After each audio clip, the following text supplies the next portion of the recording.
Friends ನಮಸ್ಕಾರ. ನಾನು ನಿಮ್ಮ ಪ್ರೀತಿಯ ಮಾಳಿಂಗರಾಯ ರಾಯಚೂರ್. ವಿದ್ಯೆ ಕಲಿಸದ ತಂದೆ ಬುದ್ಧಿ ಹೇಳದ ಗುರು, ವಿದ್ಯೆರಲು ಬಂದು ನೋಡದ ತಾಯಿಯು ಶುದ್ಧ ವೈರಿಗಳು ಸರ್ವಜ್ಞ ಬಿತ್ತಕ್ಕಂತ ಸರ್ವಜ್ಞನ ವಚನ ಅಂತ ಏನಪ್ಪಾ ಅಂದ್ರ ಇಂದಿನ ತರಗತಿಯನ್ನು ಆರಂಭಿಸೋಣ ಸ್ನೇಹಿತರೆ. ಕರ್ನಾಟಕ ಕೋಚಿಂಗ್ ಸೆಂಟರ್ ಬೆಳಗಾವಿ ಇವರ ಸಾರಥ್ಯದಲ್ಲಿ ನಡೆಯುತ್ತಿರುವಂತ RPF ಪ್ರಶ್ನೆ ಪತ್ರಿಕೆ ವಿವರಣೆಗೆ ಸ್ವಾಗತ ಸುಸ್ವಾಗತ ಸ್ನೇಹಿತರೆ. ಸೊ ಇವತ್ತೇನಪ್ಪಾ ಅಂದ್ರೆ ನಮ್ಮ RPF ಪ್ರಶ್ನೆಗಳ ತರಗತಿ ಸ್ನೇಹಿತರೆ. ಮೊದಲ ಪ್ರಶ್ನೆ ಏನಪ್ಪಾ ಅಂತಂದ್ರ, ಸೊ ಭಾರತದ ಈ ಕೆಳಗಿನ ಯಾವ ರಾಜ್ಯಗಳು ಮಾವಿನ ಮಳೆಯನ್ನು ಅನುಭವಿಸುತ್ತವೆ ಅಂತೇಳಿ ಕ್ವಶನ್ ಇದೆ ಸ್ನೇಹಿತರೆ. ಮಾವಿನ ಮಳೆ ಅಥವಾ ಮ್ಯಾಂಗೋ ರೇನ್ ಅಂತೇಳಿ ಕರಿತೀವಿ, ಓಕೆನಾ. ಸೊ ಇದಕ್ಕಿಂತ ಮುಂಚಿತವಾಗಿ ಏನಪ್ಪಾ ಅಂದ್ರ ನೋಡಿ ಸ್ನೇಹಿತರೆ, ಇಲ್ಲಿ ಸರಿಯಾದ ಉತ್ತರ ಏನಪ್ಪಾ ಅಂದ್ರ ಕೇರಳ, ಒಡಿಶಾ, ಮಹಾರಾಷ್ಟ್ರ ಮತ್ತು ರಾಜಸ್ಥಾನ ಅಂತೈತಿ. ಸೊ ಆನ್ಸರ್ ಏನಪ್ಪಾ ಅಂದ್ರ ಈಗ ನೀವೇ ಹೇಳ್ತೀರಿ. ಸೊ ಏನಂತ? ಕೇರಳ ಅಂತ, ಓಕೆನಾ. ಏನ್ರಿ ಸರ ಮಳೆ? ಸೊ ಮಳೆ ಅಂದ್ರಪ್ಪ ನಿಮ್ಗೆಲ್ಲರೂ ಗೊತ್ತಿರುವಂತ ವಿಚಾರ. ಈ ಮಳೆಯಲ್ಲಿ ಏನಪ್ಪಾ ಅಂದ್ರ 3 ವಿಧಗಳು ಬರ್ತಾವ ಸ್ನೇಹಿತರೆ. ಎಷ್ಟು ವಿಧಗಳು? ಮಳೆಯಲ್ಲಿ 3 ವಿಧಗಳು. ಒಂದ್ ಏನಪ್ಪಾ ಅಂದ್ರೆ ಪರಿಸರಣ ಮಳೆ ಅಂತ, ಪರಿಸರಣ ಮಳೆ. ಎರಡು ಏನಪ್ಪಾ ಅಂದ್ರ ಆವರ್ತ ಮಳೆ, ಪರಿಸರಣ ಮಳೆ, ಆವರ್ತ ಮಳೆ. ಸೊ 3 ಏನಪ್ಪಾ ಅಂದ್ರ ಪರ್ವತ ಮಳೆ ಅಂತ, ಪರ್ವತ ಮಳೆ. ಸೊ ಇವು ಏನಪ್ಪಾ ಅಂದ್ರ ಮಳೆಯ 3 ವಿಧಗಳಂತ ನೋಡ್ತೀವಿ. ಈ 3 ವಿಧದಲ್ಲಿ ಒಂದು ವಿಧ ಯಾವ್ದಪ್ಪ ಅಂದ್ರೆ ಸೊ ವೆರಿ ಇಂಪಾರ್ಟೆಂಟ್, ಪರಿಸರ ಮಳೆಯನ್ನು ತೆಗೆದುಕೊಳ್ಳೋಣ ಸ್ನೇಹಿತರೆ. ಯಾವ ಮಳೆ? ಪರಿಸರಣ ಮಳೆ. ಮಳೆಯದಲ್ಲಿ ಒಂದು ವಿಧ ಯಾವ್ದಪ್ಪ ಅಂದ್ರೆ ಪರಿಸರಣ ಮಳೆ ಅಂತ ನಾವು ನೋಡ್ತೇವೆ. ಇಂಥ ಪರಿಸರಣ ಮಳೆ, ಪರಿಸರಣ ಮಳೆ ವೆರಿ ಇಂಪಾರ್ಟೆಂಟ್. ಈ ರೀತಿ ಇರ್ತಕ್ಕಂಥ ಈ ಪರಿಸರಣ ಮಳೆಗೆ ನಾವು ಏನಂತ ಕರಿತೀವಪ್ಪ ಅಂತಂದ್ರ ಸೊ ಬೇಸಿಗೆ ಮಳೆ ಅಂತ ಕರಿತೀವಿ, ಓಕೆ. ಪರಿಸರಣ ಮಳೆ. ಇಂಥ ಪರಿಸರಣ ಮಳೆ ಏನಪ್ಪಾ ಅಂದ್ರ ಸರ್ ಯಾವಾಗ ಬರ್ತದಪ್ಪ ಅಂದ್ರೆ ವೆರಿ ಇಂಪಾರ್ಟೆಂಟ್. ಇದರ ಅವಧಿ ಏನಪ್ಪಾ ಅಂದ್ರ ಮಾರ್ಚ್ ಅಂಡ್ ಏಪ್ರಿಲ್ದಲ್ಲಿ, ಮಾರ್ಚ್ ಮತ್ತು ಏಪ್ರಿಲ್ ತಿಂಗಳ ಏನಪ್ಪಾ ಅಂದ್ರ ಈ ಪರಿಸರ ಮಳೆ ಬೀಳ್ತದ. ಈ ಕಾರಣಕ್ಕಾಗಿ ಇದಕ್ಕೆ ನಾವ್ ಏನಂತ ಕರಿತೀವಿ ಅಂದ್ರೆ ಏಪ್ರಿಲ್ ಮಳೆ ಅಂತ ಕೂಡ ಕರಿತೀವಿ. ಯಾವ ಮಳೆ? ಏಪ್ರಿಲ್ ಮಳೆ ಅಂತ ಕೂಡ ಕರಿತೀವಿ, ಏಪ್ರಿಲ್ ಮಳೆ ಅಂತ ಕರಿತೀವಿ. ಈ ಮಾರ್ಚ್ ಮತ್ತು ಏಪ್ರಿಲ್ ಏನಪ್ಪಾ ಅಂದ್ರ ಇದು ಯಾವ ಕಾಲಪ್ಪ ಅಂದ್ರ ಶುದ್ಧ ಬೇಸಿಗೆ ಕಾಲ. ಈ ಕಾರಣಕ್ಕಾಗಿ ಇದಕ್ಕೆ ಬೇಸಿಗೆ ಮಳೆ ಅಂತ ಕೂಡ ಕರಿತೀವಿ, ಬೇಸಿಗೆ ಮಳೆ, ಬೇಸಿಗೆ ಮಳೆ ಅಂತೇಳಿ ಕರಿತೀವಿ ಸ್ನೇಹಿತರೆ. ಈ ಬೇಸಿಗೆ ಮಳೆ ಏನಪ್ಪಾ ಅಂತಂದ್ರ ಸೊ ವಿಶೇಷವಾಗಿ ಏನಪ್ಪಾ ಅಂತಂದ್ರ ಈ ಪರಿಸರನ ಮಳೆ ಎಲ್ಲ ಕಡೆ ಬೀಳ್ತದ. ಬಟ್ ವಿಶೇಷವಾಗಿ ಏನಪ್ಪಾ ದಕ್ಷಿಣ ಭಾರತದಲ್ಲಿ ಏನಪ್ಪಾ ಅಂದ್ರ ಬೀಳ್ತದ. ಇಂಥ ದಕ್ಷಿಣ ಭಾರತದಲ್ಲಿ ಅಂದ್ರ 3 ರಾಜ್ಯಗಳಲ್ಲಿ ಕಂಡು ಬರ್ತದ. ಸೊ ಒಂದ್ ಯಾವ್ದಪ್ಪ ಅಂತಂದ್ರ ಸೊ ವಿಶೇಷವಾಗಿ ಜಾಸ್ತಿ ಬೀಳೋದೇನಪ್ಪ ಅಂದ್ರ ಜಾಸ್ತಿ ಅಂತಲ್ಲ, ಯಾವ್ದೇ ಒಂದೀಗ ದಕ್ಷಿಣ ಭಾರತದಲ್ಲಿ ಅಂದ್ರ ಕರ್ನಾಟಕದಲ್ಲಿ ಅಂತ ನೋಡ್ತೀವಿ. ನೆಕ್ಸ್ಟ್ ಕೇರಳ ಅಂತ ನೋಡ್ತೀವಿ. ನೆಕ್ಸ್ಟ್ ಏನಪ್ಪಾ ಅಂದ್ರ ತಮಿಳುನಾಡು. ಯಾವ ನೋಡ ವಿಶೇಷವಾಗಿ ಏನಪ್ಪಾ ಈ ಭಾಗದಲ್ಲಿ ಈ ಮಳೆಯನ್ನು ನಾವು ನೋಡ್ತೀವಿ ಸ್ನೇಹಿತರೆ. ಇದ್ರಾಗ ಏನಪ್ಪಾ ಅಂತಂದ್ರ ತಮಿಳುನಾಡು ಅಂತ ನೋಡೋ ಬದಲಾಗಿ ಏನಪ್ಪ ಅಸ್ಸಾಂ ಅಂತ ನೋಡ. ಯಾವ್ದ್ರಿ? ಅಸ್ಸಾಂ. ಯಾಕೆ ಹೆಸರಲ್ಲಿ 3 ಪ್ರದೇಶ ತೆಗೆದುಕೊಂಡಿದ್ದೀವಪ್ಪ ಅಂತರ ಇಂಥ ಪರಿಸರನ ಮಳೆಯನ್ನ ಸೊ ಕೇರಳದಲ್ಲಿ ನಾವ್ ಏನಂತ ಕರಿತೀವಪ್ಪ ಅಂದ್ರ ಸೊ ಮಳೆಯ ರೇನ್ ಯಾವ್ದದು ಮ್ಯಾಂಗೋ ರೇನ್ ಅಥವಾ ಮ್ಯಾಂಗೋ ಅಥವಾ ಮಾವಿನ ಮಳೆ ಅಥವಾ ಮಾವಿನ ಒಯ್ಲು ಅಂತ ಕರಿತೀವಿ. ಸರಿ, ಯಾಕೆ ಕರಿತೀವಪ್ಪ ಅಂದ್ರ ಈ ಮಳೆ ಬರುತ್ತಿರುವಂತ ಸಂದರ್ಭದಲ್ಲಿ ಬೇಸಿಗೆಯಲ್ಲಿ ಏನಪ್ಪ ಅಂದ್ರ ಮಾವು ಚಿಗುರ್ತಿರ್ತದ. ಚಿಗುರ್ತಕ್ಕಂಥ ಮಾವು ಮುಂದೆ ಏನಪ್ಪ ಅಂದ್ರ ಏನಂತಾರೆ ಮಾಗ್ತದ, ಹಣ್ಣಾಗ್ತದ. ಈ ಮಾವು ಚಿಗುರಲು ಅತ್ಯಂತ ಕಾರಣೀಕರ್ತನ ಆಗ್ತದ. ಈ ಕಾರಣಕ್ಕಾಗಿ ಕೇರಳ ರಾಜ್ಯದಲ್ಲಿ ನಾವ್ ಏನಂತ ಕರಿತೀವಿ ಅಂದ್ರ ಮಾವಿನ ಒಯ್ಲು ಅಥವಾ ಮಾವಿನ ಮಳೆ ಅಂತೇಳಿ ಸೊ ನಾವಿದನ್ನ ನೋಡ್ತೀವಿ. ಮಾವಿನ ಒಯ್ಲು ಅಥವಾ ಮಾವಿನ ಮಳೆ ಎಲ್ಲಿಪ್ಪ ಅಂದ್ರ ಕೇರಳದಲ್ಲಿ ಮಾವಿನ ಮಳೆ ಅಂತ ಕರಿತೀವಿ. ಅದೇ ತರನಾಗಿ ನಮ್ಮ ಕರ್ನಾಟಕದಲ್ಲಿ ಕಾಫಿ ಬೆಳೆಗೆ ಏನಪ್ಪ ಅಂದ್ರ ಅತ್ಯಂತ ಸೂಕ್ತವಾಗೈತಿ. ಈ ಕಾರಣಕ್ಕಾಗಿ ಸರ್ ನಾವ್ ಏನಂತ ಕರಿತೀವಿ ಅಂದ್ರೆ ಕಾಪಿಯ ಮಳೆ ಅಂತ ಕರಿತೀವಿ, ಕಾಪಿಯ ಮಳೆ, ಕಾಪಿಯ ಮಳೆ. ಅದೇ ತರನಾಗಿ ಏನಪ್ಪ ಅಂದ್ರ ಅಸ್ಸಾಂನಲ್ಲಿ ಏನಪ್ಪ ಅಂದ್ರ ಈ ಮಳೆ ಚಹಾ ಬೆಳೆಗೆ ಏನಪ್ಪ ಅಂದ್ರ ಅನುಕೂಲಕರವಾಗೈತಿ. ಅಲ್ಲಿ ಏನಂತ ಕರಿತೀವಿ ಅಂದ್ರೆ ಚಹಾ ಬೆಳೆ ಅಂತೇಳಿ, ಚಹಾ ಮಳೆ ಅಂತೇಳಿ ಕರಿತೀವಿ. ಆಯ್ತಲ್ಲ ಸ್ನೇಹಿತರೆ. ಇದ್ರ ಜೊತೆಗೆ ಮತ್ತೊಂದು ಗೊತ್ತಿರಬೇಕು, ಇದಕ್ಕೆ ಇನ್ನೊಂದು ಏನಂತ ಕರಿತೀವಿ ಅಂದ್ರೆ ಮಧ್ಯಾಹ್ನದ ಮಳೆ ಅಂತ ಕೂಡ ಕರಿತೀವಿ.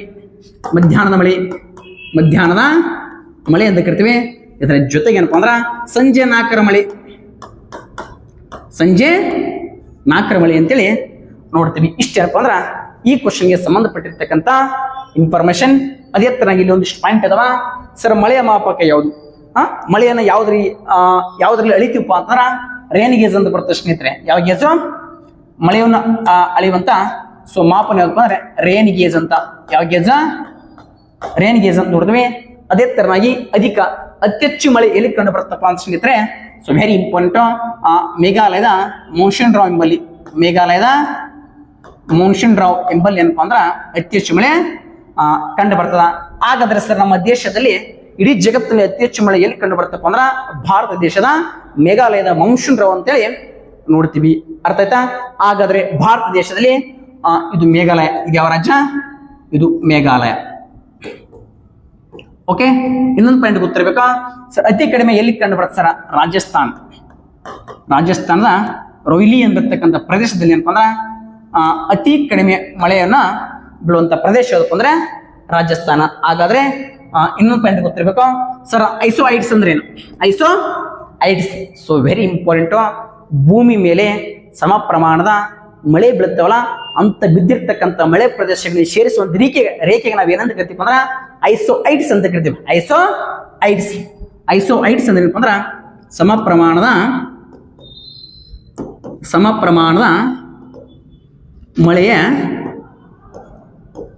ಮಳೆಯ ಪ್ರದೇಶಗಳನ್ನು ಕೂಡಿಸುವಂತ ರೇಖೆಗೆ ಏನಂತ ಕರಿತೀವಿ ಅಂದ್ರೆ ಐಸೋಐಡ್ಸ್ ಅಂತೇಳಿ ಕರಿತೀವಿ. ಹಾಗಾದ್ರೆ ಮತ್ತೊಂದು ಪಾಯಿಂಟ್ ಆಗ ಕ್ವಶನ್ ಇರ್ತದ, ಮಳೆಯ ಹನಿ ಆಕಾರ ಯಾವ್ದು ಅಂತ ಕೇಳ್ತಾನ? ಗೋಲಾಕಾರ. ಯಾವಕಾರ? ಗೋಲಾಕಾರ. ಸೊ ಇದಕ್ಕೆ ಕಾರಣವೇನು? ಮಳೆ ಹನಿ ಏನಪ್ಪ ಅಂದ್ರ ದುಂಡಾಗಿರಲು ಕಾರಣವೇನು ಅಂತೇಳಿ ಬಹಳ ಸಲ ಏನಪ್ಪ ಅಂದ್ರ ಕ್ವಶನ್ ಕೇಳಿನ. ಸೊ ಅದು ಕೂಡ ಏನಪ್ಪ ನಿಮ್ಗ ಗೊತ್ತಿರಬೇಕು. ಮಳೆಯ ಹನಿ ಏನಪ್ಪ ಅಂದ್ರ ಗೋಲಾಕಾರ. ಓಕೆ, ಇದನ್ನ ಕಮೆಂಟ್ ಬಾಕ್ಸ್ ಕಮೆಂಟ್ ಮಾಡಿರಿ ನೋಡಮ್ಮ. ನೆಕ್ಸ್ಟ್ ಏನಪ್ಪ ಅಂದ್ರ ಮಳೆ ಇಲ್ಲದ ಪ್ರದೇಶ ಏನಪ್ಪ ಅಂದ್ರ ಎಷ್ಟೋ ದಿನಗಳ ಕಾಲ ಏನಪ್ಪ ಅಂದ್ರ ದಕ್ಷಿಣ ಅಮೆರಿಕದಲ್ಲಿ ಒಂದು ದೇಶ ಕಂಡು ಬರ್ತಾ, ಚೀಲಿ ಅಂತ. ಯಾವ್ದ? ಚೀಲಿದ ಮರುಭೂಮಿ ಕಂಡು ಬರ್ತಾ ಸ್ನೇಹಿತರೆ, ಅಟಕಾಮ ಮರುಭೂಮಿ. ಇಲ್ಲಿ ಏನಪ್ಪ ಅಂದ್ರ ಎಷ್ಟೋ ದಿನಗಳ ಕಾಲ ಏನಪ್ಪ ಅಂದ್ರ ಮಳೆ ಇರದೇ ಇರತಕ್ಕಂತ ಪ್ರದೇಶ. ಅದೇ ತರನೇ ಗೊತ್ತಿರಬೇಕು, ಜಗತ್ತಿನಲ್ಲಿ ಅತಿ ಹೆಚ್ಚು ಮಳೆ ಬೀಳುವಂತ ಪ್ರದೇಶ ಯಾವ್ದಪ್ಪ ಅಂದ್ರೆ ಮೇಘಾಲಯದ ಮೌನ್ಸೂನ್ ರಾವ್. ಸರ್ ಎಷ್ಟು ಸೆಂಟಿಮೀಟರ್ ದಾಖಲಾಗೈತಿ ಅದು ಕೂಡ ಕಮೆಂಟ್ ಬಾಕ್ಸ್ ಅಲ್ಲಿ ಕಮೆಂಟ್ ಮಾಡ್ರಿ. ಜೊತೆಗೆ ಮೇಘಾಲಯದಲ್ಲಿ ಕಂಡು ಬರ್ತಕ್ಕಂಥ ಮೌನ್ಸೂನ್ ರಾವ್ ಯಾವ ಬೆಟ್ಟದಲ್ಲಿ ಕಂಡು ಬರ್ತಾ? ಅಲ್ಲಿ ಗಾಸು, ಗಾರಿಯ, ಜಿಂತಿ ಅಂತ ಬೆಟ್ಟ ಬರ್ತಾವ. ಆದ್ರೆ ಇದು ಯಾವ ಬೆಟ್ಟದಾಗ ಅಂತೇಳಿ ಕಮೆಂಟ್ ಮಾಡ್ರಿ. ಸಂವಿಧಾನ ಪೀಠಿಕೆಯನ್ನು ಅಸ್ತಿತ್ವ ಅಥವಾ ಎನೆನ್ಸ್ ಆಫ್ ಕಾನ್ಸ್ಟಿಟ್ಯೂಷನ್ ಅಂತೇಳಿ ಪ್ರಿಯಾಂಬಲ್ ಅನ್ನ ಕರೆದವ್ರು ಯಾರು ಅಂತೇಳಿ ಕ್ವಶನ್ ಕೇಳ್ತಾರೆ ಸ್ನೇಹಿತರೆ. ಸೊ ಇಲ್ಲಿ ಸರಿಯಾದ ಉತ್ತರ ಏನಪ್ಪ ಅಂದ್ರ ಸರ್ ಐರ್ನೆಸ್ಟ್ ಬಾರ್ಕರ್ ಅಂತ ಬರ್ತಾನೆ. Sir Ernest Barker. ಸರ್ ಏನ್ರಿ ಸರ್ ಪ್ರಿಯಾಂಬಲ್ ಅಂದ್ರೆ ಏನು? ಪೀಠಿಕೆ ಅಂದ್ರೆ ಏನು? ಪೀಠಿಕೆ ಅಂದ್ರೆ ಏನಪ್ಪ ಅಂದ್ರ ಸಂವಿಧಾನದ ಮುಖ್ಯ ಅಂಗಕ್ಕೆ ಏನು ಕರಿತೀವಿ ಅಂದ್ರೆ ಪೀಠಿಕೆ ಅಂತ ಕರಿತೇವೆ. ಸರ್ ಪೀಠಿಕೆ ಏನ್ ತೋರಿಸದಪ್ಪ ಅಂದ್ರ ಒಳಗ ಸಂವಿಧಾನ ಹೆಂಗೈತಿ ಅನ್ನ ಕುದ್ದೈತಿಲ್ಲ ಅಂತೇಳಿ ಒಂದು ಅಗಳ ಹೆಚ್ಚಿಗೆ ನೋಡಿದ್ರೆ ಗೊತ್ತಾಗತ್ತಾ. ಅದೇ ತರನಾಗಿ ಏನಪ್ಪ ಅಂದ್ರ ಜಸ್ಟ್ ಬರೀ ಪೂರ ಪೀಠಿಕೆ ನೋಡಿದ್ರಪ್ಪ ಅಂದ್ರ ನಮ್ಮ ಸಂವಿಧಾನ ಏನೈತಿ ಅಂತೇಳಿ ಗೊತ್ತಾಗ್ತದ. ಹಾಗಾದ್ರೆ ಇಂಥ ಪ್ರಿಯಾಂಬಲ್ ಅನ್ನ ಅಥವಾ ಇಂಥ ಪೀಠಿಕೆಯನ್ನ ಸೊ ಯಾವ ದೇಶ ತೆಗೆದುಕೊಂಡಿಪ್ಪ ಅಂದ್ರ ಸೊ ವೆರಿ ಇಂಪಾರ್ಟೆಂಟ್ ಅಮೆರಿಕ ದೇಶ ನಾವೇನ್ ಮಾಡ್ತೀವಿ ಅದನ್ನ ತೆಗೆದುಕೊಳ್ತೀವಿ. ಈ ಪೀಠಿಕೆ ಅಥವಾ ಈ ಪ್ರಸ್ತಾವನೆಗೆ ಸಂಬಂಧಪಟ್ಟಿರ್ತಕ್ಕಂಥ ಗುರಿ ಮತ್ತು ಉದ್ದೇಶಗಳನ್ನ ಏನಪ್ಪ ಅಂದ್ರ ನಮ್ಮ ಸಂವಿಧಾನದಲ್ಲಿ ಅಳವಡಿಸಿಕೊಳ್ಬೇಕಂತೇಳಿ ಸೊ ನಿರ್ಧಾರ ಮಾಡ್ತೇವೆ. ಇಂಥ ನಿರ್ಧಾರವನ್ನು ಏನಪ್ಪಾ ಅಂದ್ರ ಮಂಡಿಸಿದವರು ಯಾರು ಮಂಡಿಸಿದ್ರು ಅಂತ ಕೇಳ್ತಾನೆ? ಮಂಡಿಸಿದವರು ಸೊ ವೆರಿ ಇಂಪಾರ್ಟೆಂಟ್. ಡಿಸೆಂಬರ್ 13, 1946 ಏನಪ್ಪ ಅಂದ್ರ ಸೊ ಭಾರತದ ಮೊದಲ ಪ್ರಧಾನಿ ಅಂತ ಕೇಳ್ತೀವಿ. ಯಾರ? ಜವಾಹರ್ಲಾಲ್ ನೆಹರು ಅವರು ಏನಪ್ಪ ಅಂದ್ರ ಗುರಿ ಮತ್ತು ಉದ್ದೇಶಗಳನ್ನ ಮಂಡಿಸ್ತಾರ. ಸರ್ ಇದನ್ನು ಯಾವಾಗ ಅಳವಡಿಸಿಕೊಂಡ್ರು ಅಂತ ಮತ್ತೆ ಕ್ವಶನ್ ಕೇಳ್ತಾರ. 22 ಜನವರಿ 1947 ಅಳವಡಿಸಿಕೊಳ್ಳುತ್ತೀವಿ. ಹಾಗಾದ್ರೆ ಸರ್ ಪೂರ ಪೀಠಿಕೆ ಇಷ್ಟು ಗೊತ್ತಾಯ್ತಾ? ಸರ್ ಪೀಠಿಕೆ ಬಗ್ಗೆ ಏನ್ ಗೊತ್ತಿರಬೇಕ್ರಿ? ಸರ್ ಹಿಂಗಂದ್ರೆ ಎನೆನ್ಸ್ ಅಂದ್ರೆ ಏನು? ಅಸ್ತಿತ್ವ. ಹಿಂಗಂದ್ರೆ ಅಂದ್ರೆ ಟ್ರಾನ್ಸ್ಲೇಷನ್ ಅಸ್ತಿತ್ವ ಅಂತ ಆಗ್ಬಿಡೋದು. ಎನೆನ್ಸ್ ಅಂದ್ರಪ್ಪ ಅಂದ್ರ ಸಾರಾಂಶ. ನಮ್ಮ ಸಂವಿಧಾನದ ಮೂಲ ಸಾರಾಂಶ ಯಾವ್ದಪ್ಪ ಅಂದ್ರೆ ನಮ್ಮ ಪೀಠಿಕೆ. ಅರ್ಥ ಆಯ್ತಾ? ಇಂಥ ಪೀಠಿಕೆಯಲ್ಲಿ ಏನಪ್ಪಾ ಅಂತಂದ್ರ ಇಂಥ ಪೀಠಿಕೆಯನ್ನ ಸೊ ಯಾರಪ್ಪ ಅಂದ್ರ ಇವ್ರು ಬರ್ತಾರ. ಅರೆ ಸರ್ ಐರ್ನೆಸ್ಟ್ ಬಾರ್ಕರ್ ಅಂತ ಬರ್ತಾನ. ಐರ್ನೆಸ್ಟ್ ಬಾರ್ಕರ್ ಸೊ ವೆರಿ ಇಂಪಾರ್ಟೆಂಟ್. ಇಂಥ ಐರ್ನೆಸ್ಟ್ ಬಾರ್ಕರ್ ಅವರು ಏನಂತ ಕರಿತೀರಪ್ಪ ಅಂದ್ರ ಭಾರತ ಸಂವಿಧಾನದ ಮೂಲ ಪೀಠಿಕೆಯನ್ನು ಏನಂತ ಕರಿತೀರಪ್ಪ ಅಂದ್ರ ಮುನ್ನುಡಿ ಅಂತ ಕರಿತಾರೆ. ಎನೆನ್ಸ್ ಅಥವಾ ಮುನ್ನುಡಿ. So very important. ಪೂರ ಪೀಠಿಕೆಯನ್ನು ಇವರು ಏನಂತ ಕರಿತಾರೆ? ಎಸೆನ್ಸ್ ಅಥವಾ ಮುನ್ನುಡಿ ಅಂತ ಕರಿತಾರೆ. ಹಾಗಾದ್ರೆ ಕ್ವಶನ್ ಕೇಳ್ತಾರ, ಭಾರತ ಸಂವಿಧಾನದಲ್ಲಿರ್ತಕ್ಕಂಥ ಪೂರ ಪೀಠಿಕೆಯನ್ನ ಪ್ರಿಯಾಂಬಲ್ ಅನ್ನ ಮುನ್ನುಡಿ ಅಂತ ಕರೆದಪ್ಪ ಅಂದ್ರೆ ಐರ್ನೆಸ್ಟ್ ಬಾರ್ಕರ್ ಅಂತ ನೋಡ್ತೀವಿ. ಅದೇ ತರನಾಗಿ ಇನ್ನ KM ಮುನ್ಷಿ ಅಂತ ಬರ್ತಾನ. KM Munshi so very important. ಇವರು ಪೂರ ಪೀಠಿಕೆಯನ್ನು ಅಥವಾ ಪ್ರಿಯಾಂಬಲ್ ಅಥವಾ ಪ್ರಸ್ತಾವನೆ ಏನಂತ ಕರಿತಾರೆ? Very important. ರಾಜಕೀಯ ಜಾತಕ ಅಂತ ಕರಿತಾರ. ಇದು ಕೂಡ ಬಹಳ ಸಲ ಕ್ವಶನ್ ರಾಜಕೀಯ ಜಾತಕ. ಅದೇ ತರನಾಗಿ ಇನ್ನೊಬ್ಬ ವ್ಯಕ್ತಿ ಬರ್ತಾನ, ಎನ್ನೆ ಪಾಲಿವಾಲ್ ಅಂತ ಬರ್ತಾನೆ. So very important, N A Palkhivala. ಸರಿ, ಇವ್ರು ಏನ್ ಹೇಳ್ತಾನೆ? ಸೊ ಇವ್ರು ಏನಂತ ಕರಿತಾರಪ್ಪ ಅಂದ್ರೆ ಸಂವಿಧಾನದ ಪೂರ್ವ ಪೀಠಿಕೆಯನ್ನು. So very important. ಸೊ ಇವರು ಏನಂತ ಕರಿತಾರಪ್ಪ ಅಂತಂದ್ರ ಐಡೆಂಟಿಟಿ ಕಾರ್ಡ್ ಅಂತ. ಐಡೆಂಟಿಟಿ ಕಾರ್ಡ್, ಗುರುತಿನ ಚೀಟಿ. ಓಕೆ, ಹಾಗಾದ್ರೆ ನಿಮಗೊಂದು ಹೋಮ್ವರ್ಕ್ ಅಥವಾ ನಿಮಗೊಂದು ಕ್ವಶನ್ ಏನಪ್ಪ ಅಂದ್ರ ಸಂವಿಧಾನದ ಪೂರ್ವ ಪೀಠಿಕೆಯನ್ನ ಆತ್ಮ ಮತ್ತು ಒಡವೆ ಅಂತ ಕರೆದವರು ಯಾರು? ಆತ್ಮ ಮತ್ತು ಒಡವೆ. ಯಾವುದನ್ನ? ಪೂರ್ವ ಪೀಠಿಕೆನ ಆತ್ಮ ಮತ್ತು ಒಡವೆ ಅಂತ ಕರೆದವ್ರು ಯಾರಪ್ಪ ಅಂತೇಳಿ ಕಮೆಂಟ್ ಬಾಕ್ಸ್ ಒಳಗೆ ಕಮೆಂಟ್ ಮಾಡ್ರೆ. ಬೇಡ, ಅಷ್ಟು ಕಮೆಂಟ್ ಬಾಕ್ಸ್ ನಿಮ್ಗೆ ಬಹಳ ತ್ರಾಸ ಆಕೈತೆ. ಟಾಗೂರ್ ಅಂತ ಬರ್ತಾನೆ. ಯಾರೇ? ಟಾಗೂರ್. ಅವರು ಏನ್ ಕರಿತಾರಪ್ಪ ಅಂತಂದ್ರೆ ಠಾಕೂರ್ ಅಥವಾ ಟಾಗೂರ್ ಅಂತ ಬರೀತಾನ. ಸೊ ಅವ್ರು ಏನಂತ ಕರಿತಾರಪ್ಪ ಅಂದ್ರ ಸಂವಿಧಾನದ ಪೂರ್ವ ಪೀಠಿಕೆಯನ್ನ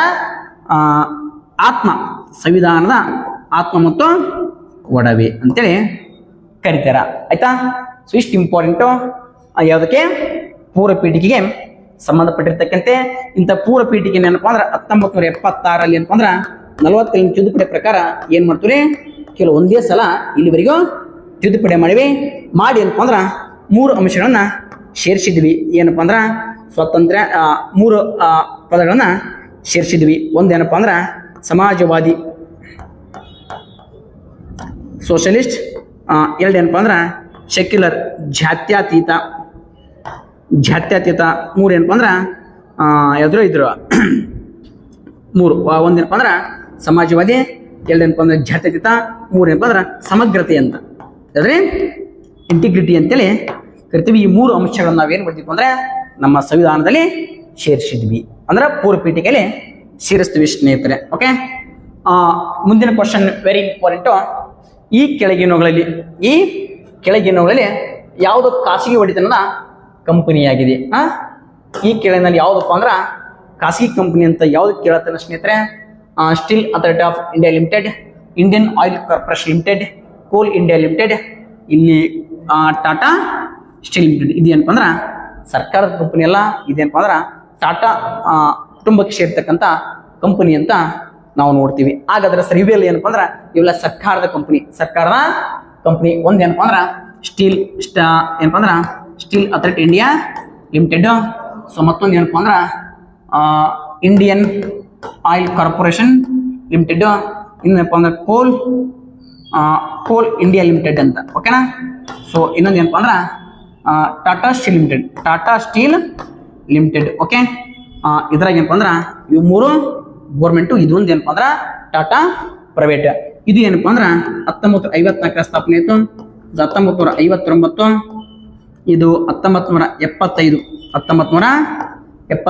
ಇದು ಏನಪ್ಪ ಅಂದ್ರ 1907 ಏನಪ್ಪ ಅಂದ್ರ ಸ್ಥಾಪನೆ ಆಯ್ತು. ಹಾಗಾದ್ರೆ ಸರ ಇನ್ನೋಡ್ತಕ್ಕಂಥ ಕಂಪನಿ ಅವ್ರಿ ಸರ, ಇನ್ನೋಡ್ತಕ್ಕಂಥ ಎಲ್ಲ ಸರ್ಕಾರಿ ಕಂಪನಿಗಳು ಅವಕ್ಕೆ ಏನಂತ ಕರಿತೀವಿ? ಈ ಎಲ್ಲಾ ಇನ್ನತಕ್ಕಂಥ ಈ 3 ಕಂಪನಿಗಳು ಯಾವ್ದ್ರಲ್ಲಿ ಸ್ಥಾನಮಾನ ಪಡೆದವಪ್ಪ ಅಂದ್ರ ಮಹಾರತ್ನ ಕಂಪನಿಗಳಿಂದ ಬರ್ತಾವ. ಯಾವರತ್ನ? ಮಹಾರತ್ನ ಕಂಪನಿಗಳಂತೇಳಿ ಪ್ರಸ್ತುತ.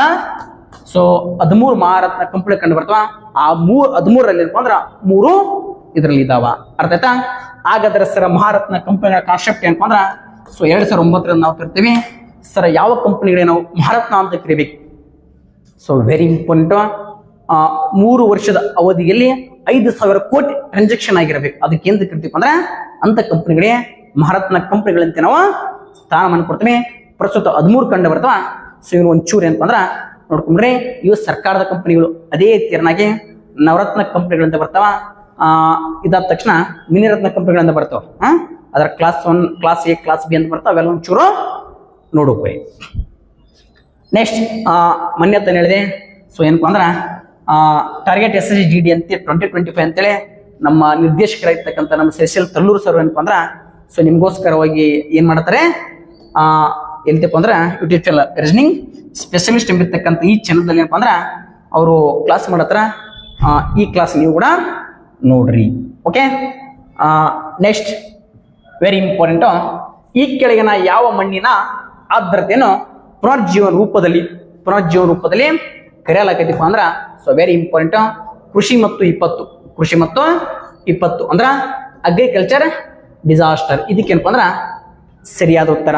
ಹಾಗಾದ್ರೆ ಸರ ಒಂದು ಚೂರು ಮಣ್ಣಿನ ಕುರಿತು ಏನ್ ಗೊತ್ತಿರ್ಬೇಕ್ರಿ ಸರ, ವೆರಿ ಇಂಪಾರ್ಟೆಂಟ್. ಮಣ್ಣು ಅಂತ ಬಂದಾಗ ಏನಪ್ಪ ಅಂದ್ರ ಫಸ್ಟ್ ಮಣ್ಣು ಸಂಶೋಧನೆ ಕೇಂದ್ರ ಎಲ್ಲಿ ಕಂಡು ಬರ್ತಪ್ಪ ಅಂದ್ರ ಸೊ ಮಧ್ಯಪ್ರದೇಶದ ಭೂಪಾಲದಲ್ಲಿ. ಸೊ ಮಣ್ಣು ಸಂಶೋಧನೆ ಕೇಂದ್ರ ಸೊ ಎಲ್ಲಿ ಕಂಡು ಬರ್ತಪ್ಪ ಅಂದ್ರ ಸೊ ಮಧ್ಯಪ್ರದೇಶದ ಭೂಪಾಲ್ ಎಂಬಲ್ಲಿ ಏನಪ್ಪ ಅಂದ್ರ ಸಂಶೋಧನೆ ಕೇಂದ್ರ ಕಂಡು ಬರ್ತಾ. ಅದೇ ತರನಾಗಿ ಅಧಿಕ ಮಣ್ಣು ನಮ್ಮ ಭಾರತ ದೇಶದಲ್ಲಿ ಅಂದ್ರ ಅತಿ ಹೆಚ್ಚು ಮಣ್ಣು ಯಾವ್ದಪ್ಪ ಅಂದ್ರ ಫಸ್ಟ್ ಮೆಕ್ಕಲು ಮಣ್ಣು ಅಂತ ಬರುತ್ತೆ ಸ್ನೇಹಿತರೆ. ಯಾವ ಮಣ್ಣ ಅತಿ ಹೆಚ್ಚು ಹೊಂದಿದ್ದು ಮೆಕ್ಕಲು ಮಣ್ಣು. ಎರಡು ಏನಪ್ಪ ಅಂದ್ರ ಕಪ್ಪು ಮಣ್ಣು, ಮೂರು ಏನಪ್ಪ ಅಂದ್ರ ಕೆಂಪು ಮಣ್ಣು. ಓಕೆ, ಇವು ಮೂರು ಗೊತ್ತಿರಬೇಕು. ಹಾಗಾದ್ರೆ ಸರ್ ಅತಿ ಹೆಚ್ಚು ಮೆಕ್ಕಲು ಮಣ್ಣು ಹೊಂದಿದ್ದ ರಾಜ್ಯ ಯಾವ್ದಪ್ಪ ಅಂದ್ರೆ ಉತ್ತರ ಪ್ರದೇಶ. ಅತಿ ಹೆಚ್ಚು ಕಪ್ಪು ಮಣ್ಣು ಹೊಂದಿದ ರಾಜ್ಯ ಮಹಾರಾಷ್ಟ್ರ. ಅತಿ ಹೆಚ್ಚು ಕೆಂಪು ಮಣ್ಣು ಹೊಂದಿದ ರಾಜ್ಯ ತಮಿಳುನಾಡು. ಹಾಗಾದ್ರೆ ಮತ್ತೊಂದು ಗೊತ್ತಿರಬೇಕು ಸರ್, ಮಣ್ಣಿನ ಅಧ್ಯಯನಕ್ಕೆ ನಾವು ಏನಂತ ಕರಿತೀವಿ? Study of soil is called pedology. ಮಣ್ಣಿನ ಅಧ್ಯಯನಕ್ಕೆ ನಾವು ಏನಂತ ಕರಿತೀವಿ ಅಂದ್ರೆ ಫೆಡಾಲಜಿ ಅಂತ ಕರಿತೀವಿ. ಯಾವಲಜಿ? ಫೆಡಾಲಜಿ. ಅದೇ ತರ ಮತ್ತೊಂದು ಪಾಯಿಂಟ್ ಗೊತ್ತಿರ್ಬೇಕು ಸ್ನೇಹಿತರೆ, ಮಣ್ಣಿನ ಕಣಗಳ ಅಧ್ಯಯನಕ್ಕೆ ಏನಂತ ಕರಿತೀವಿ? ಮಣ್ಣಿನ ಕಣಗಳ ಅಧ್ಯಯನಕ್ಕೆ ಏನಂತ ಕರಿತೀವಿ ಅಂದ್ರೆ ವೆಂಟ್ವರ್ತ್ ಸ್ಕೇಲ್ ಅಂತ. ಯಾವ ಸ್ಕೇಲ? ವೆಂಟ್ವರ್ತ್ ಸ್ಕೇಲ್.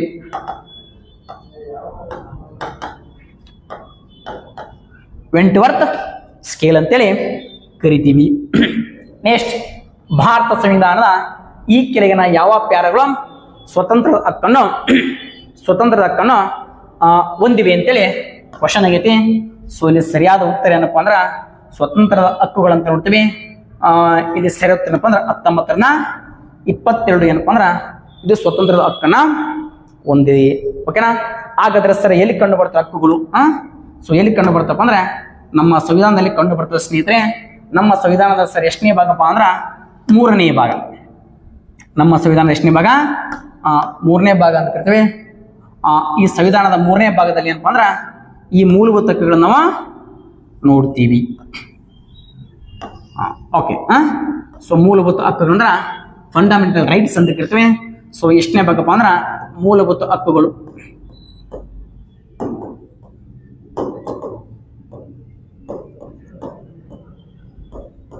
ಮೂಲಭೂತ ಹಕ್ಕುಗಳಂತ ನೋಡ್ತೀವಿ. So very important. ಸರ್ ಎಷ್ಟು ಕಂಡು ಬರ್ತಪ್ಪ ಅಂದ್ರೆ 6 ಕಂಡು ಬರ್ತವೆ. ಸರ್ ಎಲ್ಲಿ ಕಂಡು ಬರ್ತಪ್ಪ ಅಂದ್ರೆ ನಮ್ಮ ಸಂವಿಧಾನದ 3ನೇ ಭಾಗದಲ್ಲಿ. ಎಷ್ಟನೇ ಭಾಗ? 3ನೇ ಭಾಗದಲ್ಲಿ ಕಂಡು ಬರ್ತಾವ. ಸರ್ ಎಲ್ಲಿಂದ ಎಲ್ಲಿವರೆಗೆ ಕಂಡು ಬರ್ತಾವ? So very important. 12ರಿಂದ 35ನೇ ವಿಧಿವರೆಗೆ ಏನಪ್ಪ ಅಂದ್ರೆ ಮೂಲಭೂತ ಹಕ್ಕುಗಳು ಕಂಡು ಬರ್ತಾವ. ಸರ್ ಇವನ್ ಯಾವ ದೇಶ ನಾವು ತೆಗೆದುಕೊಂಡ್ವಿ? ಅಮೇರಿಕ ದೇಶದಿಂದ ಮೂಲಭೂತ ಹಕ್ಕುಗಳನ್ನ ತೆಗೆದುಕೊಂಡ್ವಿ. ಸಂವಿಧಾನದಲ್ಲಿ ರಚನೆ ಮಾಡುವಂತ ಸಂದರ್ಭದಾಗ 22 ಕಮಿಟಿಗಳಿದ್ವು. 22 ಕಮಿಟಿಲಿ ಒಂದು ಕಮಿಟಿ ಇತ್ತು ಅಂದ್ರೆ ಮೂಲಭೂತ ಹಕ್ಕುಗಳ ಕಮಿಟಿ. ಮೂಲಭೂತ ಹಕ್ಕುಗಳ ಕಮಿಟಿ ಅಂತ ಒಂದು ಕಮಿಟಿ ಇತ್ತು. ಅದಕ್ಕೆ ಅಧ್ಯಕ್ಷನಾದ ವ್ಯಕ್ತಿ ಯಾರಪ್ಪ ಅಂದ್ರೆ ಸರ್ದಾರ್ ವಲ್ಲಭಾಯಿ ಪಟೇಲ್ ಏನಪ್ಪಾ ಅಂದ್ರ ಅದಕ್ಕೆ ಏನಾಗಿದ್ರು? ಅಧ್ಯಕ್ಷರಾಗಿದ್ರು. ಅದೇ ತರನಾಗಿ ಮೂಲಭೂತ ಹಕ್ಕುಗಳ ಉಪ ಕಮಿಟಿ ಅಂತಿತ್ತು. ಅದಕ್ಕೆ ಏನಪ್ಪಾ ಅಂದ್ರ ಕೃಪಲಾನಿಯವರು ಏನಪ್ಪಾ ಅಂದ್ರ ಅಧ್ಯಕ್ಷರಾಗಿದ್ರು. ಓಕೆನಾ? ಇಷ್ಟು ಗೊತ್ತಿರ್ಬೇಕು. ಇದರ ಜೊತೆಗೆ ಏನಪ್ಪಾ ಅಂದ್ರ ಸರ್ ಒಟ್ಟು ಮೂಲಭೂತ ಸಂಖ್ಯೆ ಎಷ್ಟಪ್ಪ ಅಂದ್ರ 6. ಸೊ 6ಅನ್ನ ನೆನ್ಪಿಡುವಂತ ಒಂದು ಸರಳವಾಗಿರ್ತಕ್ಕಂಥ ಒಂದು ಕೋಡ್ ಇದೆ ಸ್ನೇಹಿತರೆ. ಮೂಲಭೂತ ಹಕ್ಕುಗಳನ್ನ ನೆನಪಿಡುವಂತ ಸರಳವಾಗಿರ್ತಕ್ಕಂಥ ಕೋಡ್ ಏನಪ್ಪಾ ಅಂತಂದ್ರ ಸಸ ಶೋಧ ಸಾಸ. ಓಕೆ, ಇದು ಏನಪ್ಪಾ ಅಂದ್ರ ಮೂಲಭೂತ ಹಕ್ಕನ್ನು ನೆನಪಿಡುವಂತ ಕೋಡ್ ಕಾಲಂಕ್ರಮ. ಸ ಶೋಧ ಸಾಸ. ಫಸ್ಟ್ ಸ ಲಾಸ್ಟ್ ಸಾಸ. ಓಕೆನಾ? ಎಸ್, ಸಸ ಶೋಧ ಸಾಸ್ ಅಂತ ನೋಡ್ತೀವಿ. ಸೊ ಅದ್ರಾಗ ಏನಪ್ಪಾ ಅಂದ್ರ ಒಂದು ವೆರಿ ಇಂಪಾರ್ಟೆಂಟ್ ಸಮಾನತೆ ಹಕ್ಕು ಅಂತ. ಸಮಾನತೆ ಹಕ್ಕು ಅಂತ ನೋಡ್ತೀವಿ. ಸೊ 2 ಏನಪ್ಪಾ ಅಂದ್ರ ಸ್ವಾತಂತ್ರ್ಯದ ಹಕ್ಕು. ಸಮಾನತೆ ಹಕ್ಕು 2 ಸ್ವಾತಂತ್ರ್ಯದ ಹಕ್ಕು. 3 ಏನಪ್ಪಾ ಅಂತಂದ್ರ ಶೋಷಣೆ ವಿರುದ್ಧ ಹಕ್ಕು. ಶೋಷಣೆಯ ವಿರುದ್ಧ ಹಕ್ಕು ಅಂತ ಕರಿತೀವಿ. ಸೊ 4 ಏನಪ್ಪಾ ಅಂದ್ರೆ ಧಾರ್ಮಿಕ ಹಕ್ಕು. 5 ಏನಪ್ಪಾ ಅಂದ್ರ ಸಾಂಸ್ಕೃತಿಕ ಮತ್ತು ಶೈಕ್ಷಣಿಕ ಹಕ್ಕು. ಶೈಕ್ಷಣಿಕ ಹಕ್ಕು. ಸೊ ಕೊನೆಯದಾಗ ಏನಪ್ಪಾ ಅಂದ್ರೆ ಸಂವಿಧಾನಬದ್ಧ ಪರಿಹಾರದ ಹಕ್ಕು ಅಂತೇಳಿ. ಸೊ ಎಷ್ಟು ನೋಡ್ತೀವಿ ಅಂದ್ರೆ 6 ರೀತಿಯ ಹಕ್ಕುಗಳನ್ನ ನೋಡ್ತೀವಿ ಸ್ನೇಹಿತರೆ. ಸರ್ ಸಮಾನತೆ ಕೆಲ್ಲಿಂದ ಇಲ್ಲಿವರೆಗೂ 14ರಿಂದ very very important. Okay so ಎಲ್ಲಿಂದಪ್ಪ ಅಂದ್ರೆ 14ರಿಂದ 18 ಅಂತ 14ರಿಂದ 18 ಸಮಾನತೆಕ್ಕೂ, 19ರಿಂದ 22 ಸ್ವಾತಂತ್ರ್ಯದಕ್ಕೂ, 23 24 ಏನಪ್ಪ ಅಂದ್ರೆ ಶೋಷಣೆ ವಿರುದ್ಧ ಹಕ್ಕು, 25ರಿಂದ 28 ಏನಪ್ಪ ಅಂದ್ರೆ ಧಾರ್ಮಿಕ ಹಕ್ಕು, 29 30 ಏನಪ್ಪ ಅಂದ್ರೆ ಸಾಮಾಜಿಕ ಮತ್ತು ಶೈಕ್ಷಣಿಕ ಹಕ್ಕು. ನೆಕ್ಸ್ಟ್ ವೆರಿ ಇಂಪಾರ್ಟೆಂಟ್ 32 ಏನಪ್ಪ ಅಂದ್ರೆ ಸಂವಿಧಾನಬದ್ಧ ಪರಿಹಾರದ ಹಕ್ಕು ಅಂತ ಕರಿತೀವಿ. ಇದನ್ನ ಅಂಬೇಡ್ಕರ್ ಏನಂತ ಕರಿತಾರಪ್ಪ ಅಂದ್ರೆ ಸಂವಿಧಾನದ ಆತ್ಮ ಅಂತ ಕರಿತಾರೆ. ಸಂವಿಧಾನದ ಆತ್ಮ ಯಾಕಂತೇಳಿ ಅದೆಲ್ಲ ಕ್ಲಾಸ್ನಾಗ ನಾವು ನೋಡೋಣ. ಓಕೆ, ಜಸ್ಟ್ ಇದು ಒಂದು ಯೂಟ್ಯೂಬ್ ಕ್ಲಾಸಲ್ಲಿ ಏನಪ್ಪ ಎಲ್ಲ ಹೇಳಕ ಅಸಾಧ್ಯ. ಹಾಗಾದ್ರೆ ಒಂದು ಚೂರು ಪಟ್ಟ ಏನಪ್ಪ ಅಂದ್ರೆ ಮೂಲಭೂತ ಇಂಪಾರ್ಟೆಂಟ್ ಹೇಳಿಬಿಡ್ತೀನಿ, ಕೇಳಿಬಿಟ್ಟು ಸರ 14 ಸೊ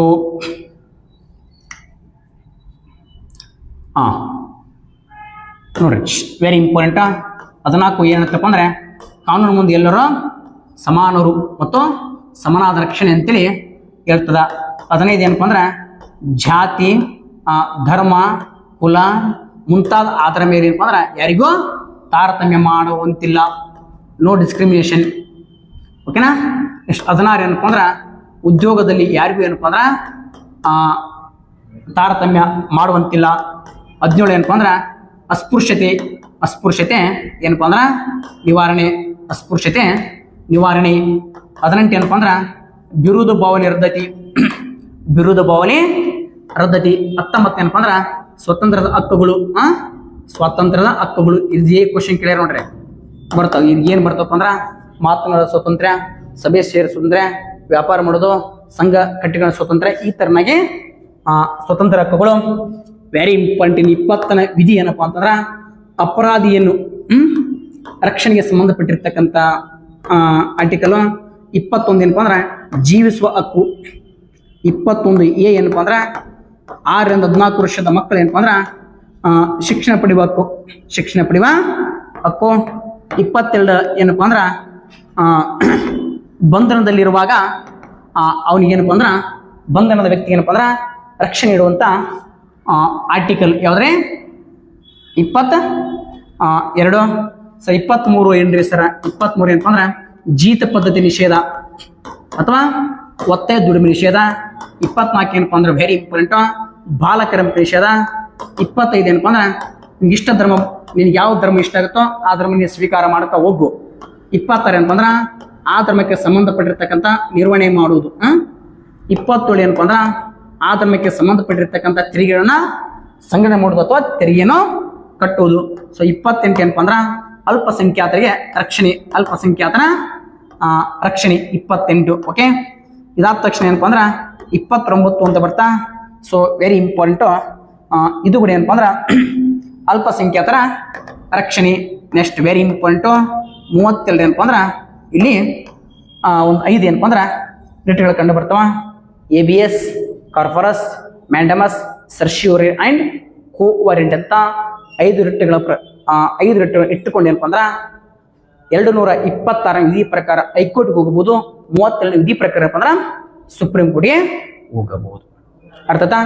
ಎಸ್, ಇಷ್ಟೇನಪ್ಪ ಅಂದ್ರೆ ಇಂಪಾರ್ಟೆಂಟ್ ಗೊತ್ತಿರಬೇಕು. ವಿಶೇಷವಾಗಿ 14ರಿಂದ 32 ತನಕ ಪ್ರತಿಯೊಂದು ವಿಧಿನೂ ಗೊತ್ತಿರಬೇಕು. ಏನು ಬರ್ದಿಲ್ಲ ಎಲ್ಲ ವಿಧಿಗಳು ಗೊತ್ತಿರಬೇಕು. 1 ಮಾರ್ಕ್ಸ್ ಕನ್ಫರ್ಮ್. ಎಸ್, ಸಿಂಧು ಕಣಿವೆಯ ನಾಗರಿಕತೆಯ ಪ್ರಮುಖ ತಾಣವಾದ ಹರಪ್ಪ ಯಾವ ದಂಡೆ ಮೇಲೆ ಐತಿ ಅಂತೇಳಿ ಕ್ವಶನ್ ಕೇಳ್ಯಾರ. ಸೊ ಜಗತ್ತಿನ ಮೊಟ್ಟ ಮೊದಲ ನಾಗರಿಕತೆ ಯಾವ್ದಪ್ಪ ಅಂದ್ರೆ ಈಜಿಪ್ಟ್ ನಾಗರಿಕತೆ ಅಂತ ಕರಿತೀವಿ. ಜಗತ್ತಿನ ಮೊಟ್ಟ ಮೊದಲ ನಗರ ನಾಗರಿಕತೆ ಯಾವ್ದಪ್ಪ ಅಂದ್ರೆ ಅದು ನಮ್ಮ ನಾಗರಿಕತೆ ಸಿಂಧು ನಾಗರಿಕತೆ ಅಂತೇಳಿ ಕರಿತೀವಿ. ಅರ್ಥ ಆಯ್ತಾ? ಇದಕ್ಕೆ ಮತ್ತೊಂದು ಹೆಸರಪ್ಪ ಅಂದ್ರೆ ಹರಪ್ಪ ನಾಗರಿಕತೆ ಅಂತೂ ಕೂಡ ನಾವು ಕರಿತೀವಿ. ಆಯ್ತಾ?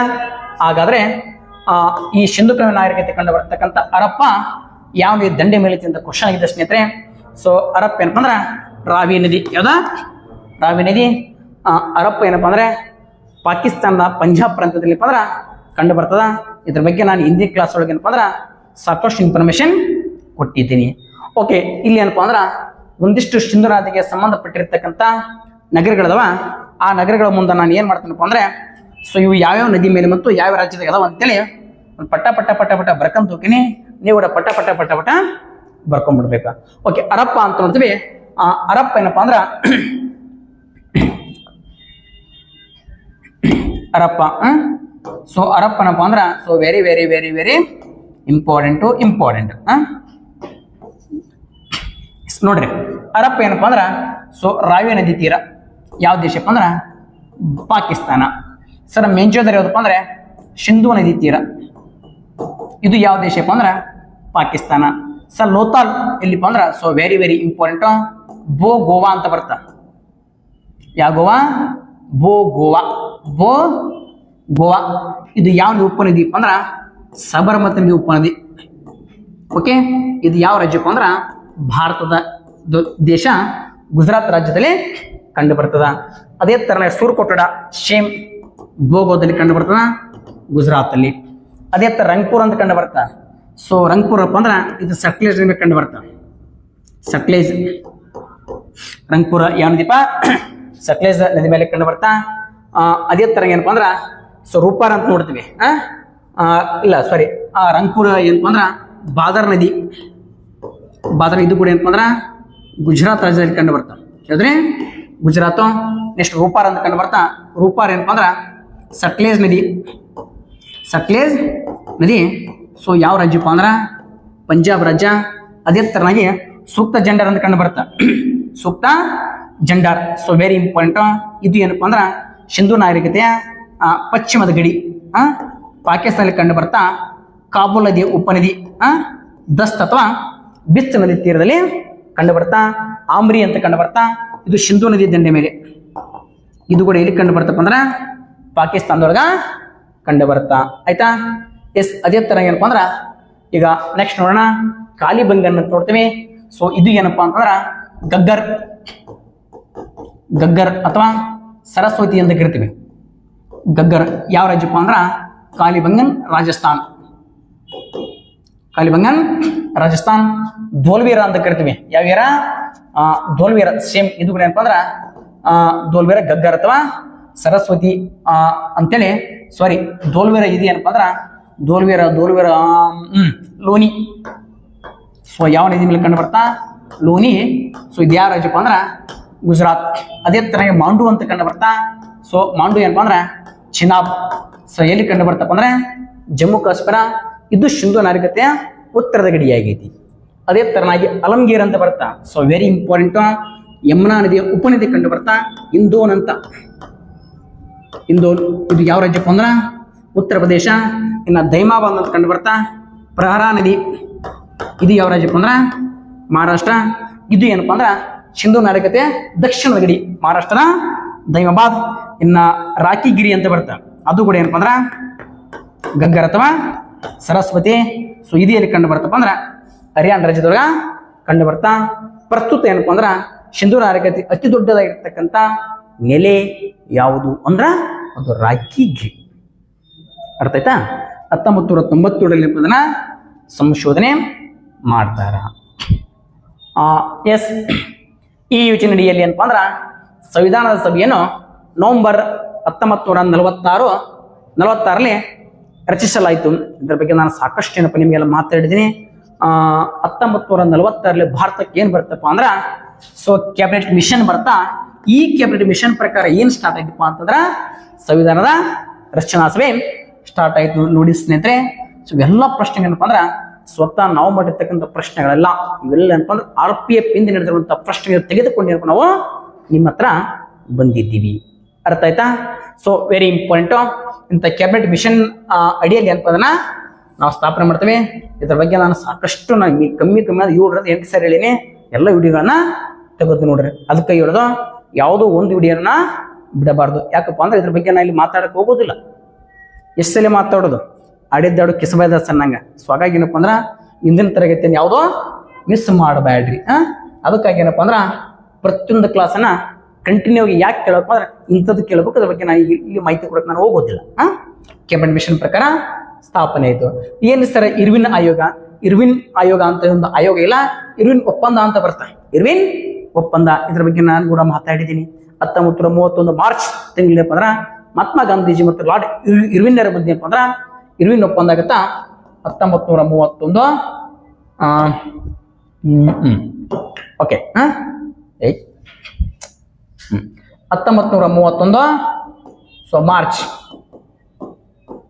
ಯಾವಪ್ಪಂದ ಇರ್ವಿನ್ ಒಪ್ಪಂದ. ಅಂಟರ್ ಕಮಿಷನ್. ಸೊ ಅಂಟರ್ ಕಮಿಷನ್ 2 ಬರ್ತಾವ, ಗೊತ್ತಿರಬೇಕು.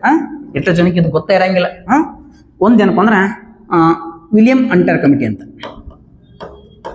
ಒಂದು ವಿಲಿಯಂ ಅಂಟರ್ ಆಯೋಗ ಅಥವಾ ಅಂಟರ್ committee.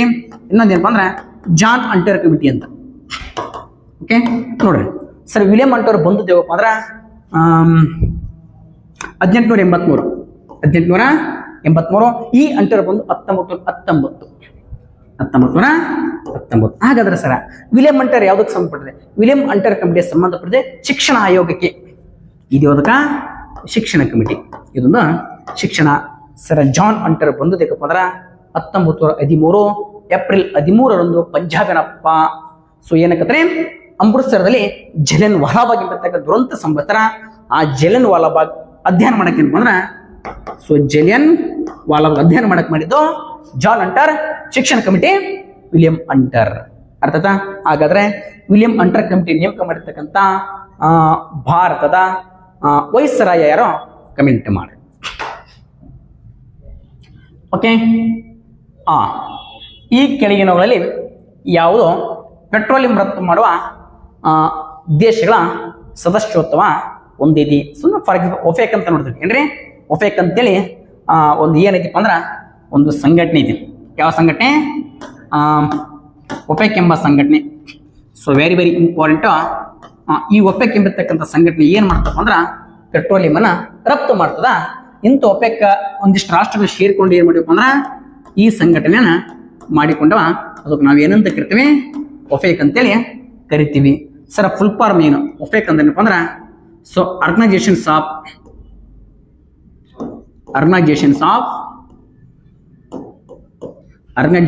Of petroleum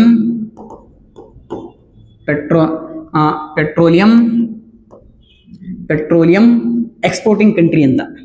petroleum exporting country ಅಂದ್ರ ಪೆಟ್ರೋಲ್ ಅನ್ನು ರಫ್ತು ಮಾಡುವಂತ ರಾಷ್ಟ್ರಗಳು ಸೇರಿಕೊಂಡು ಮಾಡಿಕೊಂಡು ಒಕ್ಕೂಟದಪ್ಪ ಅಂದ್ರೆ ಒಪೆಕ್ ಅಂತ ಕರಿತೀವಿ. ಇದು ಏನಪ್ಪ ಅಂದ್ರೆ 1960 ಸ್ಥಾಪನೆ ಮಾಡ್ತವ. ಇದರ ಕೇಂದ್ರ ಕಚೇರಿ ಎಲ್ಲಿ ಕಂಡು ಬರ್ತಪ್ಪ ಅಂದ್ರೆ ಆಸ್ಟ್ರಿಯಾ ದೇಶದ ವಿಯೆನ್ನಾ. ಓಕೆ ಆಸ್ಟ್ರಿಯಾ ದೇಶದ ವಿಯೆನ್ನಾದಲ್ಲಿ ಕಂಡು ಬರ್ತಾ. ಅದೇ ತರನಾಗಿ ಪ್ರಸ್ತುತ ಇರತಕ್ಕಂಥ ಸದಸ್ಯ ರಾಷ್ಟ್ರಗಳಪ್ಪ ಅಂದ್ರೆ 12. ಎಷ್ಟು? 12. ಹಾಗಾದ್ರೆ ಒಂಚೂರು ಈ ಮ್ಯಾಪ್ ಇದನ್ನಪ್ಪ ಅಂದ್ರೆ ನೋಡ್ಬಿಡ್ರಿ, ನಿಮ್ಗೆ ಯಾವ ದೇಶ ಹೌದು ಯಾವುದು ಅಲ್ಲ ಅಂತೇಳಿ ಸೊ ನಿಮ್ಗೆ ಏನಾಕತೆ ಗೊತ್ತಾಗತ್ತೆ. Okay so very important. ಇದನ್ನ ಇಡ್ರಿ, ಇಕ್ವಿಡೇರಿಯಾ ಇದನ್ನ ತೆಗೆದು ಬಿಡಮ್. ಪ್ರಸ್ತುತ ಇದಿಲ್ಲ. ಇಲ್ಲಿ ಅಂಗೋಲಾ ಅಂತ ಬರ್ತಾ, ಇದು ಕೂಡ ಪ್ರಸ್ತುತ ಇಲ್ಲ. ಇಲ್ಲಿ ಕತಾರ್ ಅಂತ ಬರ್ತಾ, ಇದು ಪ್ರಸ್ತುತ ಇಲ್ಲ. ಇದನ್ನ ಬಿಟ್ಟು ಏನಪ್ಪ ಅಂದ್ರೆ Venezuela, Guinea, Gabon, Republic Congo, Nigeria, Algeria, Libya, Kuwait, Iran, Iraq, Saudi, UAE ಎಂಬಿರ್ತಕ್ಕಂಥ ರಾಷ್ಟ್ರಗಳು ಏನಪ್ಪ ಅಂದ್ರೆ ಪ್ರಸ್ತುತ ಇದಾವ. ಅದ್ರ ಒಂದು ಪಾಯಿಂಟ್ ಕರೆಂಟ್ ಅಫೇರ್ಸ್ ಗೊತ್ತಿರಬೇಕು ಸ್ನೇಹಿತರೆ. 2023 ಒಳಗೆ ಸೊ 2023 ಒಳಗೆ ಏನಪ್ಪ ಅಂದ್ರೆ ಇದರಿಂದ ಒಂದು ರಾಷ್ಟ್ರ ಹೊರಗೋಯ್ತು, ಕತಾರ್. ಗೊತ್ತಿರಬೇಕು. ಸೊ ಯಾಕೆಷ್ಟು ಇದ್ರ ಬಗ್ಗೆ ಫೋಕಸ್ ಮಾಡ್ತಾನೆ ಅಂತೇಳಿ ನೋಡ್ರಿ. ಸೊ 2023 ಏನಪ್ಪ ಅಂದ್ರೆ ಯಾವ ರಾಷ್ಟ್ರ ಹೊರಗೋಯ್ತು? ಕತಾರ್ ಎಂಬ ರಾಷ್ಟ್ರ ಹೊರಗೋಯ್ತು. ಅದೇ ತರ 2020ರಾಗ ರಷ್ಯಾ ಎಂಬ ದೇಶ ಹೊರಗೋಯ್ತು. 2020ರಾಗ ರಷ್ಯಾ ಎಂಬ 2 ದೇಶಗಳು ಹೊರಗೋಗ್ತವ. OPEC oil petroleum exporting country. 60ರಾಗ ಸ್ಥಾಪನೆ, ಕೇಂದ್ರ ಕಚೇರಿ ವಿಯೆನ್ನಾ. ಅರ್ಥ ಆಯ್ತು ಅಂತ ನಾನು ಅಂದುಕೊಂಡಿದ್ದೀನಿ. ಓಕೆ ಇದ್ರ ಜೊತೆಗೆ ಏನಪ್ಪಾ ಅಂದ್ರೆ ಇನ್ನೊಂದು ನೋಡ್ಕೋರಿ, ಒಪೆಕ್ ಇರ್ತಕ್ಕಂಥ ಸ್ಥಾಪನೆ ಮಾಡಿದಂಥ ರಾಷ್ಟ್ರಗಳು ಯಾವುವು ಮತ್ತು ಎಷ್ಟು ಅಂತೇಳಿ ನೋಡಿದ್ರೆ ಭಾರತ ಇದಕ್ಕೆ ಸದಸ್ಯತ್ವ ಹೊಂದಿಲ್ಲ. ಯಾಕಪ್ಪ ಅಂದ್ರೆ ಭಾರತ ಎಂಬುದಪ್ಪ ಅಂದ್ರೆ ತೈಲ ರಫ್ತು ರಾಷ್ಟ್ರ ಅಲ್ಲ, ತೈಲ ಆಮದು ರಾಷ್ಟ್ರ. ನಾವು ಪೆಟ್ರೋಲ್ ಉತ್ಪನ್ನ ರಫ್ತು ಮಾಡ್ತೇವೆ, ಬಟ್ ಆದ್ರೆ ಪೆಟ್ರೋಲಿಯಂ ಅನ್ನ ರಫ್ತು ಮಾಡುವುದಿಲ್ಲ. ಬದಲಾಗಿ ಪೆಟ್ರೋಲಿಯಂ ತಯಾರಾಗಿರ್ತಕ್ಕಂಥ ಪೆಟ್ರೋಲಿಯಂ ಉತ್ಪನ್ನಗಳನ್ನ ರಫ್ತು ಮಾಡ್ತೇವೆ ಎಂಬುದು ಗೊತ್ತಿರಬೇಕು. ಓಕೆ, ಈ ಕೆಳಗಿನವುಗಳಲ್ಲಿ ಯಾವುದೋ ಶಾಖ ಮತ್ತು ವಿದ್ಯುತ್ ಶಕ್ತಿಯ ಚಾಲಕವಾಗಿದೆ? ಸೊ ಲೋಹವಲ್ಲ, non metal, semiconductor, super independent, ಲೋಹ. ಸೊ ಅವು ಆರಾಮ ಹೇಳ್ಬೋದು. ಇದಕ್ಕೇನಪ್ಪ ಕಾಮನ್ ಸೆನ್ಸ್, ಭಾಳ ಇಲ್ಲ. ಲೋಹ, ಮೆಟಲ್ ಏನು ಸರ? ಮೆಟಲ್ ಅಂದ್ರೆ ಏನು? ಸೊ ಮೆಟಲ್ ಅಂದ್ರೆ ಏನಪ್ಪ ಅಂದ್ರೆ ಸೊ ಯಾವ ಒಂದು ವಸ್ತು ತನ್ನ ಮೂಲಕ ವಿದ್ಯುತ್ತಿನ ಮತ್ತು ಶಾಖವನ್ನು ಹರಿಬಿಡುತ್ತವೋ ಅವಕ್ಕೆ ಏನಂತ ಕರಿತೀವಿ? ಮೆಟಲ್ಸ್ ಅಂತ ಕರಿತೀವಿ. ಫಾರ್ ಎಕ್ಸಾಂಪಲ್, ನಿಮ್ಮ ಮನೆಯಾಗಿಂತ ಸ್ವಿಚ್ ಬೋರ್ಡ್ ಇರ್ತಾ, ಹೋಗಿ ಯಾವ್ದಾದ್ರು ಒಂದು ವಸ್ತು ಅದ್ರ ಒಳಗೆ ತುರುಕ್ರಿ, ತೂತ್ನ್ಯಾಗ ಅದೇನಾದ್ರೂ ಕರೆಂಟ್ ಬಂತು ಅಂದ್ರೆ ಅದು ಲೋಹ, ಕರೆಂಟ್ ಬರಲಿಲ್ಲ ಅಂದ್ರೆ ಅದು ಅಲೋಹ. ಅರ್ಥ ಆಯ್ತಾ? ಲೋಹ ಗೊತ್ತಾಯ್ತು. ಇನ್ನು ಅಲೋಹ ಅಂದ್ರೆ ಇದು ಗೊತ್ತಾಯ್ತು, ನಾನ್ ಮೆಟಲ್, ತನ್ನ ಮುಖಾಂತರ ಕರೆಂಟ್ ಅನ್ನ ಪಾಸ್ ಆಗೋದಿಲ್ಲ. ಓಕೆ, ಅದೇ ತರನಾಗಿ ಸರ ಸೆಮಿ ಕಂಡಕ್ಟರ್ ಅಂತ ಬರ್ತಾವ. ಅರೆ ವಾಹಕಗಳು ಅಂತ ಕರಿತೀವಿ ಕನ್ನಡದೊಳಗೆ. ಏನಂತೀವಿ? ಅರೆ ವಾಹಕಗಳು. ಅರೆ ವಾಹಕಗಳು ಯಾವ್ದು ಕ್ವಶನ್ ಕೇಳ್ತಾನ? ಸೊ ಸಿಲಿಕಾನ್ ಮತ್ತು ಜರ್ಮೇನಿಯಂ ಅಂತ. ಸಿಲಿಕಾನ್ ಮತ್ತು ಜರ್ಮೇನಿಯಂ ಇವೇನಪ್ಪ ಅಂದ್ರ ಅವಾಹಕಗಳು ಅಂತ ಕರಿತೀವಿ. ಏನ್ರಿ ಸರ ಅವಾಹಕ? ಸಾರಿ, ಸೆಮಿ ಕಂಡಕ್ಟರ್ ಅರೆ ವಾಹಕಗಳು ಅಂತ ಕರಿತೀವಿ. ಹಿಂಗಂದ್ರೆ ಏನ್ರಿ ಸರ? ಇವೇನಪ್ಪ ಅಂದ್ರ ಒಮ್ಮೊಮ್ಮೆ ಸೊ ಲೋಹಗಳಾಗಿ ವರ್ತನೆ ಮಾಡ್ತಾವ, ಒಮ್ಮೆ ಅಂದ್ರ ಅಲೋಹಗಳಾಗಿ ವರ್ತನೆ ಮಾಡ್ತಾವ. ಈ ಕಾರಣಕ್ಕಾಗಿ ಏನಪ್ಪ ಅಂದ್ರ ಇವಕ್ಕ ಅರೆ ವಾಹಕಗಳು ಅಂತೇಳಿ ಕರಿತೀವಿ. ಸೊ ಓಕೆನಾ? ಎಷ್ಟು ಇಂಪಾರ್ಟೆಂಟು. ಎಸ್, ನಮ್ಮ ಕೊನೆ ಪ್ರಶ್ನೆ ಸ್ನೇಹಿತರೆ ಏನಪ್ಪ ಅಂದ್ರ ಎರಡು ಸತತ ಸಂಕೋಚನಗಳ ನಡುವಿನ ಅಂತರ ಅಥವಾ ಎರಡು ನಿರಂತರ ಅಪರೂಪದ ಯಶಸ್ವಿನ ನಡುವಿನ ಅಂತರವೇನು ಅಂತ ಕರೆದಾಗ ಏನಪ್ಪ ಅಂದ್ರ ಸೊ ನಾವು ತರಂಗಾಂತರ ಅಂತೇಳಿ ಕರಿತೀವಿ. ಎಸ್, ಇರಲಿ ಸ್ನೇಹಿತರೆ, 37 ನಿಮಿಷ ವಿಡಿಯೋ ಇತ್ತು. ಈ ಕಾರಣಕ್ಕಾಗಿ ಏನಪ್ಪ ಅಂದ್ರ ಇದ್ರ ಬಗ್ಗೆ ಎಕ್ಸ್ಪ್ಲೇನ್ ಮಾಡಂಗಿಲ್ಲ. ಇದ್ರ ಬಗ್ಗೆ ಮುಂದಿನ ತರಗತಿಯಲ್ಲಿ ಏನಪ್ಪ ಅಂದ್ರ ಎಕ್ಸ್ಪ್ಲೇನ್ ಮಾಡ್ತೇನೆ ಸ್ನೇಹಿತರೆ. ಆಯ್ತಾ? ಇವತ್ತಿನ ತರಗತಿ ಏನಪ್ಪ ಅಂದ್ರ ಇಷ್ಟು ಇಂಪಾರ್ಟೆಂಟ್ ಆಗಿತ್ತು.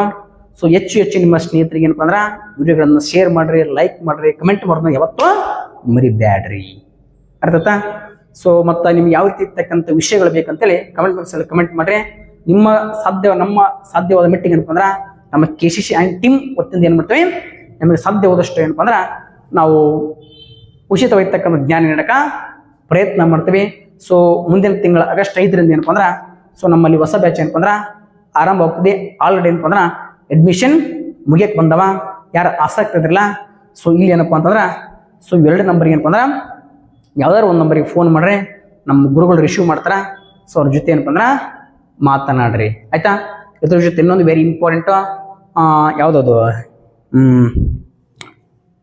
ಏನು ಹೇಳಿದ್ನಲ್ಲಪ್ಪ, ನಮ್ಮ ಶ್ರೀಶರ್ ಸರ್ ಒಂದು ಯೂಟ್ಯೂಬ್ ಚಾನಲ್ ಐತಿ, ರೀಸನಿಂಗ್ ಸ್ಪೆಷಲಿಸ್ಟ್ ಅಂತ. ಅದ ನಂತರ ಮರಿಬೇಡ್ರಿ. ಯಾಕಪ್ಪ ಅಂದ್ರ ಮುಂಬರುವಂಥ ಎಕ್ಸಾಮಲ್ಲಿ ಔಟ್ ಆಫ್ ಔಟ್ ತೆಗಿಬೇಕಪ್ಪ ಅಂದ್ರ ಆ ಯೂಟ್ಯೂಬ್ ಚಾನಲ್ಗೆ ಏನಾಗಬೇಕು, ಸಬ್ಸ್ಕ್ರೈಬ್ ಮಾಡ್ರಿ. ಅಲ್ಲಿ ತಕ್ಕ ಸಬ್ಸ್ಕ್ರೈಬ್ ಮಾಡೋಷ್ಟಲ್ಲ, ಆ ವಿಡಿಯೋಗಳನ್ನ ನೋಡ್ರಿ. ಆಯ್ತಾ? ಓಕೆ, ನಮಸ್ಕಾರ ಸ್ನೇಹಿತರೆ. ಬಾಯ್.